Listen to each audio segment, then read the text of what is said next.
Warning: our YouTube channel and its videos may contain scenes, language, and content that may not be appropriate for all audiences. These videos include surveillance footage, undercover pursuit of suspects, actual police and rescue operations, and fearless confrontations. If you do not approve of the content, please do not watch our videos.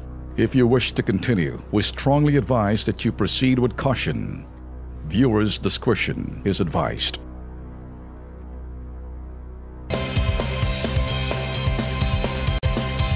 Isang Pinay domestic helper po mula ho sa Doha, Qatar ang humihingi po ng saklolo dito po sa Kilos Pronto. 2 buwan na daw kasi po siyang hindi ho pinapasahod ng kanyang amo at iniipit pang kanya po mga papeles para hindi ho siya makauwi dito sa ating bansa. Ang kanya pong pagsusumamo, ito po panuurin po natin. Ako po si Annalyn Alday na humihingi ng tulong sa inyo na sana po ay makauwi na po ako. Dahil 4 na buwan na po ako dito sa accommodation at hindi po ako inintindi ng agency na pinasukan ko. Wala po kaming makain, pati po pamasahe na pinadala sa akin ay nagastos ko na po. Ako po yung naipit sa kaso kaya po hindi ako makauwi. Dahil sa kaso ko dito na hindi ako tinutulungan ng agency. Kung gusto ko na pong makauwi, hirap na po ako dito sa accommodation. Maraming salamat.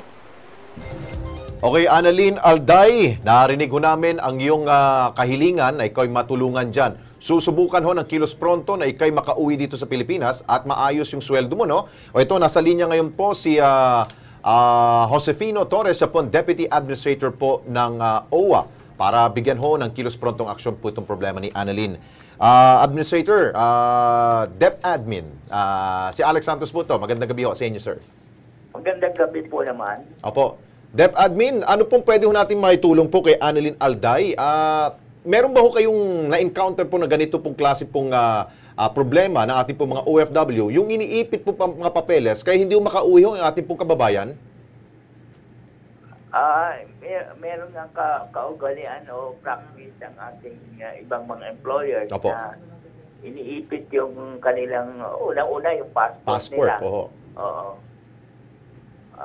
So paano anong pwede ho natin gawin ho dito, sir? Meron ba ho pwedeng tao na pwedeng kumausap po doon sa employer po? Saan ba siya? Anong bansa? Sa Doha, Qatar po, sir. Doha, Qatar. Opo. Ang ginagawa natin diyan, kinukuha natin yung foreign recruitment agency niya. May counterpart yung Philippine Recruitment Agency sa Qatar at pinapoproduce natin yung ating kababayan. At doon din, ipapacilitate natin, kukunin natin yung kanyang mga papeles. Opo. Pero ang ating Dep Admin, ito pong si Annalyn po ngayon po ay nasa isa pong lugar. Ito po safe na po siya na lugar, pero ang problema ho niya, yung sweldo ho niya at yung papeles, kaya hindi ho siya makauwi ho. Pwede ba makatulong ho dito yung inyong pong counterpart po doon? Kundi, kung pwede siguro yung polo office natin ho doon, sir? Yun ang trabaho namin yun. Yes. Trabaho namin yung mamagitan o tumulong sa ating kababayan para yes, sir.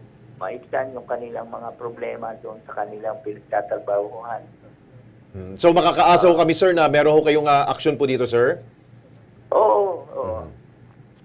100%. Okay. Sige po, asahan namin at kami po'y dudulugo sa inyong opisina. Sasamahan po namin ang kanya pong pamilya para ho makapunta ho dyan sa inyong pong tanggapan sa OWA, sir. Thank you, sir. Oo, sige. Salamat. Hintay ko sila. Apo, sige po. Si Josefino Torres po yan, ang Dep Administrator po ng OWA. Usually, ganun Ben, no? Kapag ayaw pa uwiin talaga ng amo, ang mga dokumento ng ating kababayan ang iniipit. Pati sweldo, hindi pa binibigay.